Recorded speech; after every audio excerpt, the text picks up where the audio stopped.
மீடியால நான் first camera முன்னாடி நின்னதே மூவி தான். ஓகே. ஸோ அது எனக்கு தெரிஞ்ச ஒரு டைரக்டர் தான். நாங்க 2 பேரும் ஒரே நேட்டிவ். அந்த அண்ணா தான் ஃபர்ஸ்ட் எனக்கு மூவி சொல்லியிருந்தாரு. ஆல்ரெடி அந்த மூவில ரம்யா பாண்டியன் மேம் தான். ஸோ அவங்க வந்து பிக் பாஸ்க்குள்ளார போனதுனால, ஏதோ ப்ரொடியூசர் கால் ஷீட் ப்ராப்ளம்ஸ் இருக்குன்னு சொல்லிட்டு சொல்லியிருக்காரு போல. அவரு சொன்னாரு, "நீங்க பார்க்க லைட்டா ரம்யா பாண்டியன் மேம் மாரியே இருக்கீங்க. கரெக்ட்டா இருக்கும் இந்த கேரக்டர்ன்னு." "அண்ணா எனக்கு நடிக்கவே தெரியாது. நான் இதுவரையும் மீடியால இருந்தது இல்லையேன்னு."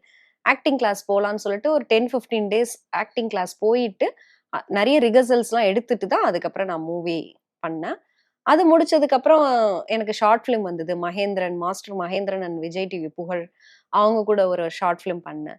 தென் அதுக்கப்புறம் மாகாப்பா கூட ஆல்பம் சாங் பண்ணேன். அதுக்கப்புறம் ஜிவி சாரோட ஒரு ஆல்பம் சாங் பண்ணேன். அதுக்கப்புறம் YouTubeல நெறைய வெப் சீரிஸ், ஷார்ட் ஃபிலிம்ஸ்லாம் பண்ணிட்டுருந்தேன். அதுக்கப்புறம் தான் நான் இன்ஸ்டால ரீல்ஸ் பண்ணிட்டு, இப்போ வந்து சீரியல்ஸ்லாம் புக் ஆயிருக்கு.